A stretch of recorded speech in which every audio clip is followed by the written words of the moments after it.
दोस्तों, वेलकम है हमारी यूट्यूब चैनल पर RY यादव में। आज हम सिंपल इंटरेस्ट के कुछ और क्वेश्चन के बारे में बात करेंगे। आप लोग इसको ध्यान से देखिएगा। ये जितने क्वेश्चन हैं सब हम सीरियल बाय सीरियल समझाने का प्रयास कर रहे हैं, ठीक है। तो आप लोग समझने का प्रयास करिएगा कि सिंपल इंटरेस्ट का कोई भी क्वेश्चन हो, आप किताब उठा के देखिएगा, सॉल्व करिएगा, इससे बाहर का नहीं आता, ठीक है। फिर इसके बाद चक्रवृद्धि ब्याज के बारे में बात करेंगे, ठीक है। तो आप लोग ध्यान रखें, सिंपल इंटरेस्ट की एक वीडियो है, इसके बाद एक और वीडियो बनाएंगे, इसके बाद फिर हम CI की बात करेंगे, कंपाउंड इंटरेस्ट, ठीक है। तो आप लोग ध्यान से इस क्वेश्चन को ध्यान से देखिए कि क्या कह रहा है। पहले इस क्वेश्चन को ध्यान से पढ़िए, 2-4-5 सेकंड आप पढ़ सकते हैं, पढ़िए, इसके बाद सॉल्व करने का प्रयास करिए। नहीं समझ में आता है तो मैं सॉल्व कराऊंगा, ठीक है। जैसे एक क्वेश्चन कैसे होते हैं, जब इसमें देखिए लिखा हुआ है कोई धन 15 वर्ष में, इसमें लिखा हुआ है कोई धन 15 वर्ष में साधारण ब्याज की दर से अपने का दोगुना। अपना जब भी कहे अपना तो समझ जाने कि मूलधन का दुगुना कहने की बात कर रहा है। अपने का, क्योंकि अपना मूलधन वही होता है, अपने का दुगुना हो जाता है ब्याज की दर ज्ञात कीजिए। ऐसे क्वेश्चन को हम नाम दे सकते हैं जब धन हो, या कह सकते हैं मूलधन। जब धन अपने का n गुना हो जाए, n गुना हो जाए। n मतलब कुछ भी हो सकता है, 2 हो सकता है, 4 हो सकता है, 6 हो सकता है, 8 हो सकता है, उससे नहीं मतलब, लेकिन टाइटल यही है कि जब धन अपने का n गुना हो जाए। जैसे यहाँ पे एक समझने की बात है कि जब कह रहा है कि ब्याज की दर अपने का दोगुना हो जाए, अपने का मतलब होता है कि मिश्रधन जो है, मिश्रधन क्या होता है, अमाउंट जो है मूलधन यानी पी का क्या हो जाए, दोगुना हो जाए। कहने का मतलब इसका यही है, या इसको पी को भी हम डिनोट करते हैं मूलधन, ठीक है। मूलधन का कितना हो जाए, दोगुना हो जाए। अब ये कह रहा है, एक क्वेश्चन हम पढ़े थे, एक सूत्र पढ़े थे, अगर आपको याद होगा, नहीं तो आपको याद दिला देते हैं कि ए बराबर हम पढ़े थे P + SI। क्या पढ़े थे हम, P + SI क्या होता है, सिंपल इंटरेस्ट। इसके आगे ये भी पढ़े थे, ये तो मान लीजिए नॉर्मल सूत्र है कि मिश्रधन बराबर, देखिए मिश्रधन बराबर मूलधन प्लस साधारण ब्याज। एक सूत्र हम ऐसे पढ़े थे कि ए बराबर P + SI का मान रखे थे PRT/100। इसको हम सॉल्व किए थे। देखिए सॉल्व अभी भी कर सकते हैं, P कॉमन ले लीजिए तो ए बराबर हो जाएगा P। अगर हमारी आप पुरानी वीडियो नहीं देखे हैं तो देख लीजिएगा, हमने इसको अच्छे से सॉल्व करके बताया है कि कैसे ये सूत्र आया है। लेकिन हम फिर भी अभी आपको डिस्कस कर देते हैं कि क्योंकि बहुत लोग हैं जो वीडियो को हमारी नहीं देख पाए हैं, तो हम यहाँ भी डिस्कस कर देते हैं। P कॉमन ले लेंगे तो यहाँ 1 बचेगा प्लस RT/100। ए बराबर यहाँ से सॉल्व करेंगे, P 100 का मल्टीप्लाई करेंगे तो यहाँ पे हो जाएगा 100 + RT/100। ये सूत्र हम बता चुके हैं, इसी सूत्र की बात हम कर रहे थे, ठीक है ना। कोई नाम दे देते हैं 2, इसको 1, ठीक है ना। अब देखिए इसी सूत्र से हम कैसे सॉल्व करते हैं, जैसे इसको और डीप में सॉल्व करते हैं। देखिए कैसे सॉल्व करते हैं, जैसे ए बराबर कुछ भी दे दिया हो, यहाँ जैसे 1 बराबर 2 गुना दे दिया हो, 2P दे दिया हो, ठीक है। चलिए पहले हम ए बराबर हम मान लेते हैं n गुना यानी NP। जैसे हमने यहाँ देखा है जब धन अपने का n गुना हो। अभी हम क्वेश्चन सॉल्व नहीं करते हैं, अभी हम फार्मूला समझाने की बात कर रहे हैं, ठीक है। हम यहीं पे आपको फार्मूला समझाएंगे, इसके बाद यही क्वेश्चन यहाँ पे सॉल्व करके दिखाएंगे और ट्रिक के माध्यम से सॉल्व करेंगे, ठीक है ना। जो फार्मूला है उससे सॉल्व करेंगे। हमें लगता है मैक्सिमम 10 सेकंड से भी ज़्यादा कुछ नहीं लगेगा, 10 से 15 सेकंड में कुछ सॉल्व हो जाएगा, ठीक है। देखिए ये कह रहा है अपने का दुगुना, तो हमने मान लिया अपने का n गुना, यानी ए बराबर क्या मान लिया, NP। दिख रहा है आपको, हाँ, ए बराबर NP मान लिया। अब ए का मान यही NP यहाँ रख देंगे, NP बराबर हो जाएगा P। अब पूछेंगे NP कहाँ से है, भाई ये मूलधन का n गुना, बस जैसे मूलधन का 2 गुना उसी प्रकार मूलधन का n गुना, ठीक है। NP बराबर P, यहाँ पे हो जाएगा 100 + RT/100। अब यहाँ देखेंगे पी पी कैंसिल हो जाएगा, ठीक है। 100 का मल्टीप्लाई इधर कर देंगे तो क्या हो जाएगा 100 यानी 100 n बराबर 100 प्लस RT। 100 इधर लाएंगे तो 100 हो जाएगा 100 n माइनस 100 बराबर RT। n देखिए 100 इसमें से कॉमन ले लेंगे, हम क्या करेंगे 100 इसमें से कॉमन ले लेंगे तो यहाँ बचेगा n, यहाँ बचेगा 1 n माइनस 1 बराबर RT, ठीक है, बराबर RT बच गया। अब यहाँ से जो भी निकालना, जैसे मान लीजिए हम दर निकाल लेते हैं, R निकाल लेते हैं तो क्या हो जाएगा n माइनस 1 गुणे 100 बटे हो जाएगा T बचा है, T हो जाएगा। ये सूत्र हम बात किए, समझ रहे हैं। इस सूत्र को लाने के लिए हमें ये सब करना पड़ा। इसको इस तरह से भी ले सकते हैं कि ये दर बराबर, ये दर है और n क्या है, गुना है, जितना गुना किया जाए, गुना -1 गुणे 100 बटे नीचे क्या है, समय है। इस क्वेश्चन का प्रयोग करके हम इस क्वेश्चन को सॉल्व करेंगे। इस सूत्र का प्रयोग करके, सॉरी क्वेश्चन नहीं, इस सूत्र का प्रयोग करके इस क्वेश्चन को हम सॉल्व करेंगे। यही सूत्र आप लोग याद कर लीजिए।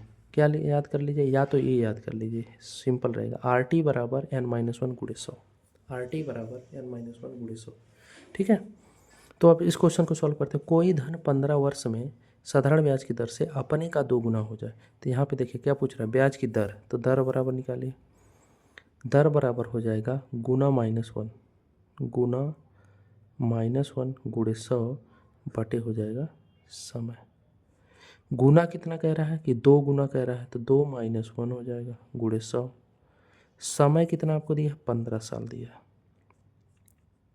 2 में से 1 जाएगा, 1 कोई मतलब नहीं, तो 100 बटे हो जाएगा 15। 5 से काटेंगे तो 5 दूना 10 20 और 5 तिहाई 15, तो 20 बटे 3 आ गया। ऐसे भी आंसर दिया होगा, या आपको 3 से भाग देंगे, 3 6 18 2 20, 2 बटे 3 ये भी दिया होगा। 20 बटे 3% या 6 सही 2 बटे 3% दिया होगा।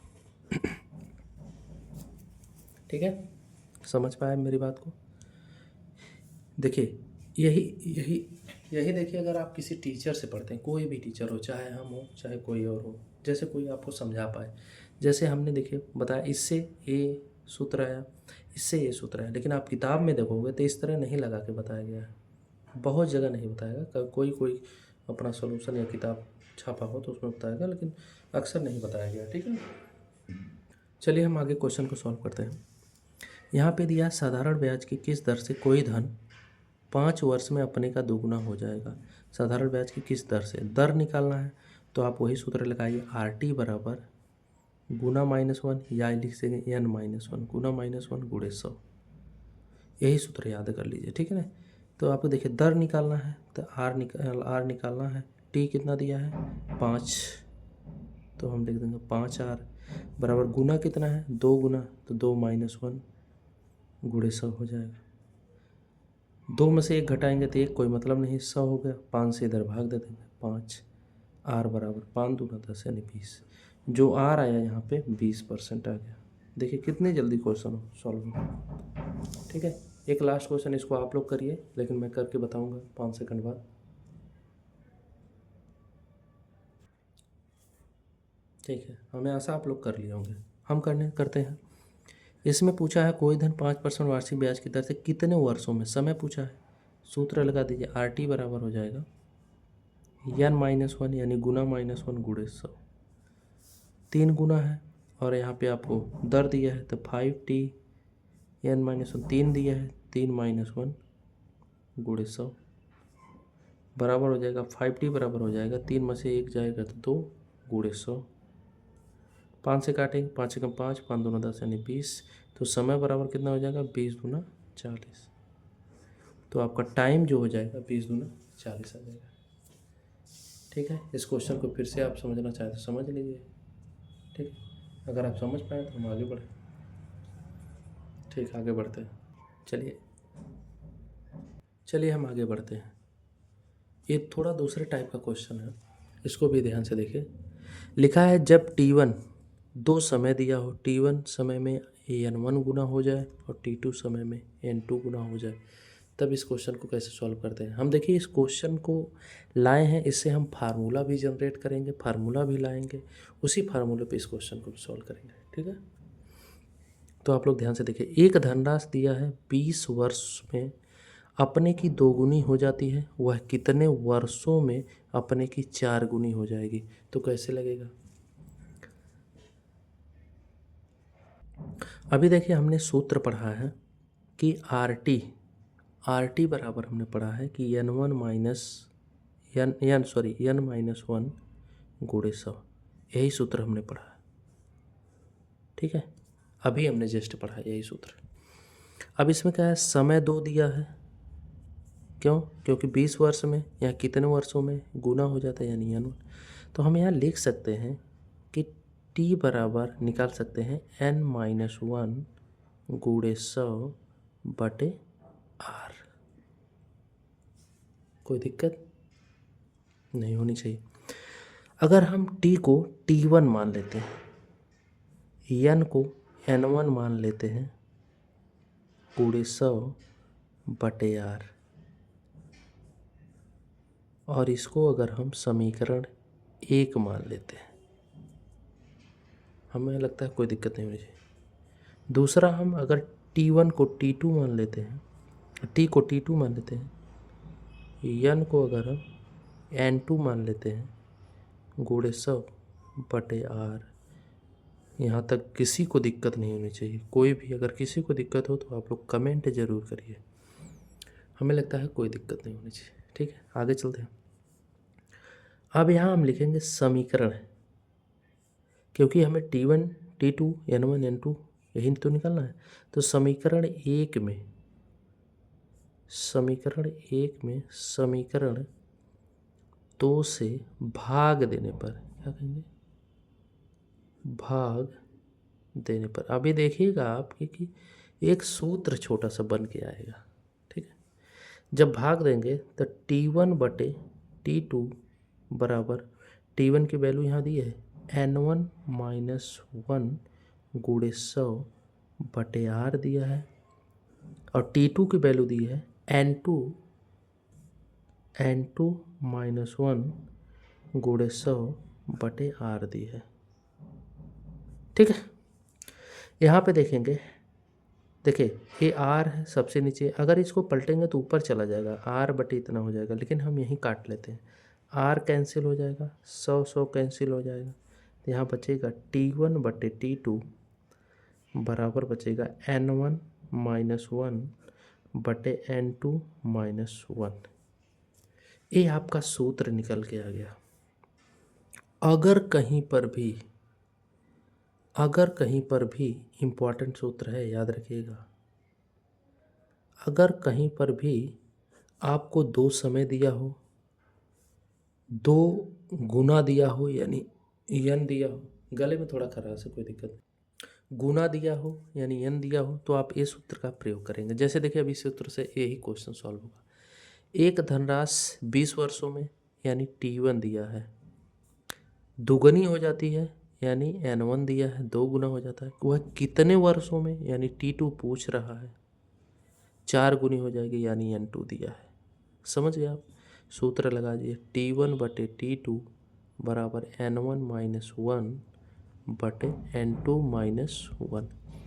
t1 दिया है 20 वर्ष, t2 आपसे पूछ रहा है, n1 आपको दिया है 2 गुना 2 माइनस 1, n2 आपको दिया है 4 गुना, तो 4 माइनस 1। सॉल्व करेंगे, 20 बटे हो जाएगा t2, 2 में से 1 जाएगा 1, 4 में से 1 जाएगा 3, तो यहाँ पे t2 3 गुणा हो जाएगा, t2 उधर जाएगा, 20 3 60, तो जो समय आएगा वो आपको 60 साल आएगा, 60 वर्ष। ठीक है, समझ पाए आप? ध्यान दीजिएगा इस सूत्र पे। ये सूत्र आया कैसे, जैसे मान लीजिए आप ही किसी को अगर बताएंगे, समझाएंगे, कैसे समझाएंगे, जैसे हमने समझाया है, अगर आपको समझ में आया तो इसी तरह समझा दीजिएगा। ठीक है, आगे चलते हैं। एक धनराशि 5 वर्ष में 3 गुनी हो जाती है, वह कितनों वर्षों में 5 गुनी हो जाएगी। वही सूत्र हम लगाएंगे, t1 बटे t2 बराबर n1 माइनस 1 बटे n2 माइनस 1। t1 बटे t2, t1 क्या है, 5 दिया हुआ यहाँ पे दिया है, पहले लिख लीजिए, t1 दिया है 3 गुनी, ये आपको n1 दिया है, कितने वर्षों में, t2 पूछ रहा है, 5 गुनी हो जाती है तो ये आपको N2 दिया है। T1 दिया है 5, T2 आपको पूछ रहा है, N1 आपको दिया है 3 गुनी 3 माइनस 1 बटे N2 आपको दिया है 5 गुनी, तो 5 माइनस 1, 5 बटे हो जाएगा T2, 3 में से 1 जाएगा तो 2, 5 में से 1 जाएगा तो 4, 2 1 कम 2, 2 दूना 4। T2 उधर जाएगा, 2 से इधर मल्टीप्लाई करेंगे तो T2 बराबर 10, ये आपका आंसर हो जाएगा 10। एक और क्वेश्चन लिए हैं आप लोग, इसको सॉल्व करिए, नहीं तो हम सॉल्व कर देते हैं, ठीक है ना। कोई धनराशि 20 वर्ष में 7 गुनी हो जाए तो वह कितने वर्षों में 13 गुनी हो जाएगी। तो वही सूत्र लगी T1/T2 N1 minus 1 N2 minus 1। T1 आपको 20 साल दिया है, T2 आपको निकालना है, N1 आपको 7 दिया है, 7 माइनस 1, और N2 आपको दिया 13 माइनस 1। तो 20 बटे हो जाएगा T2, 7 में से 1 जाएगा 6, 13 में से 1 जाएगा 12, 6 कम 6, 6 दूनी 12, इधर जाएगा तो T2 बराबर हो जाएगा 20 से इधर गुणा करेंगे तो 40। हमें लगता है ये चीज़ आपको समझ गए होंगे, ठीक है, ये चीज़ आपको अच्छे से समझ में आई होगी। हमने पूरी मेहनत से इस वीडियो को बनाया है। अगर आपको अच्छा लगे तो सब्सक्राइब और शेयर ज़रूर करिएगा, और दोस्तों को भी शेयर करिए और उनको इस वीडियो को देखने के लिए प्रेरित करिए अगर अच्छी लगे तो, ठीक है। सब्सक्राइब जरूर करिए चैनल को, आपका सपोर्ट हमारे लिए बहुत ज़रूरी है। Thank you.